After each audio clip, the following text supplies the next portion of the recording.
Hi, friends.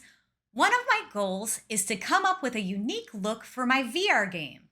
So I've been experimenting with some approaches that I'd like to share with you. There are a lot of ways to accomplish your own style, one common idea being the use of shaders, but I've been focusing on textures. Recently, I got access to Leonardo.AI, and they have a texture generator for 3D models, which I was excited to try. And then I also decided to work on a more non digital approach and took time to paint the texture by hand using watercolors. Which had a better result? Let's talk about each approach and then come up with your own conclusion. This is Leonardo.AI. On the left-hand side under User Tools, you'll find texture generation. It's currently in the alpha stage, so if you notice some issues, don't worry, it's because it's very new and things will just be out of your control. But have fun playing with this because it is fun. In the upper right-hand corner, it says Upload New Object, so this is where you upload your model. It only accepts OBJ files under 20 megabytes. So you would type a name for this particular object, and then you can click Start Texturing. Once you do that, your model will be here in your list with the other ones. Let's take a look at the sphere. This is a good example of doing a preview generation. So when you generate a preview, it only costs 5 tokens, and it just generates one side so that you can see if you like at all what it came up with. Now, if you really can't tell what this looks like, go under Assets under Albedo, and then you could see a full image of what it generated. This is really helpful to see if you want to use it or not. And then if you like all that, you can go to Generate Full Texture, and then that will cost a total of 30 tokens. Please note that the tokens are over here, the counter, and you get 150 tokens daily. It resets daily for the free account. Something I noticed is that the counter seems to not work and there's a bug in it. I did contact the Leonardo.AI staff about it because after your first generation, it starts to subtract like double, then triple.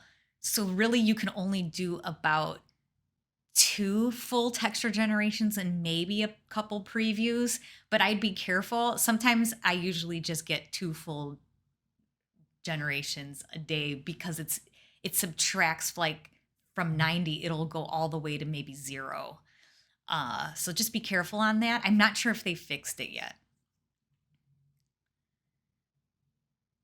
Let's look at a couple other examples. Here's a fox. You're going to get different results on different models, and I just not quite sure, like I said, how to control that. I didn't like how this one turned out. And then this cat model looked kind of cool. I was going for like a paper mache look, but I only did this once, so I didn't really work on the prompt too much. Now note that Leonardo.AI is based off Stable Diffusion, so prompts you'd use for Stable Diffusion should also work here as well. I looked up a couple guides for that, and I will link these in the description. They look pretty good. I'm not someone that really analyzes prompts. However, I have gotten better at that as I, trial and error. With this rat is what I focused on the most. And something I noticed early on is that when I did a full texture, if we look at it here, there's some like eyes that were being generated. And I thought, ooh, that looks kind of gross and creepy. You might want that, but so I went and in the negative prompt, I was sure to put eyes, and that helped a lot because then those eyes didn't show up. You can see that although these really nice textures were generated, they were not mapped onto the model at all. So what I did is I had to bring those images into Blender and remap them there. If you look at this bat, this was disappointing because I did a full generation. And even with this full generation, I got nothing. That could be my prompt. That could be because this is still in an alpha stage. Not really sure. So now we're back in Blender. This is a texture that I like. And what I did is I would tab into edit mode and then just start selecting the vertices and, placing them where they needed to go so that this would map more properly. Let's take a look at some of the other results that I got using Leonardo.AI.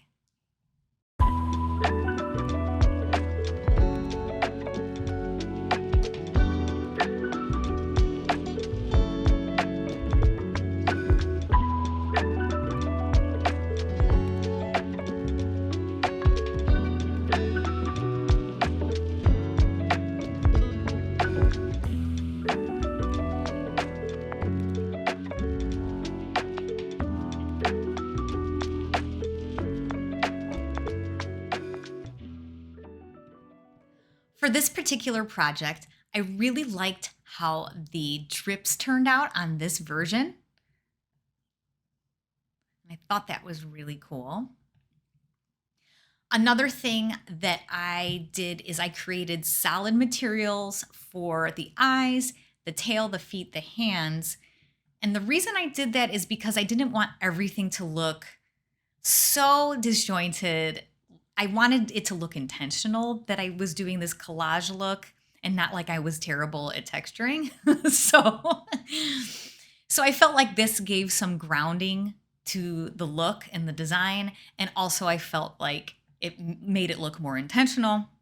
Another thing is I started in the prompts to use just 2 colors like blues and purples instead of vibrant colors is what I started with. That way the color limitation helped give a more cohesive look as well. But I wouldn't suggest doing just purple hues because when I just did 1 color, it was like almost too boring and there wasn't a lot in the texture. So I thought at least 2 colors made this a better generation. So let's check out how this looks in Unity.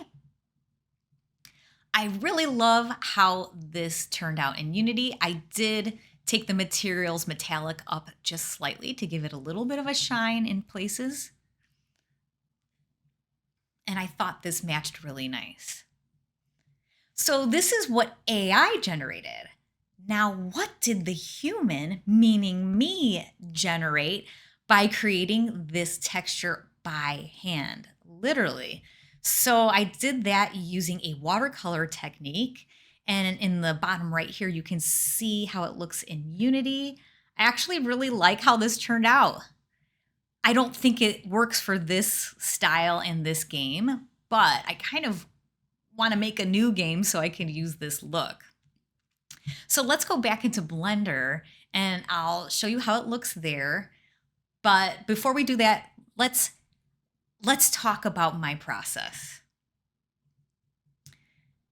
First, I took watercolor pencils and did some tests just to see how the medium looked and to determine if I wanted to use that or a different type of medium.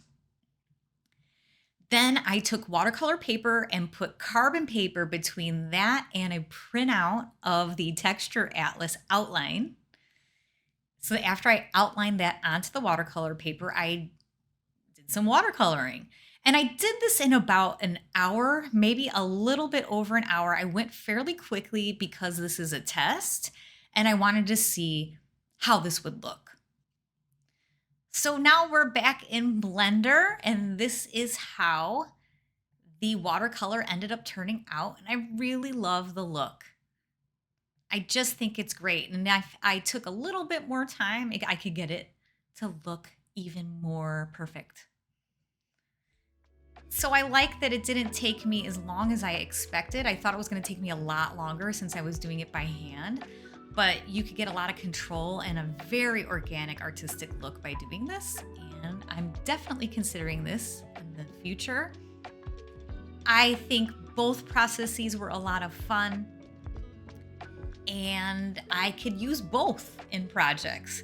I'm really excited to hear what you think, so definitely let me know.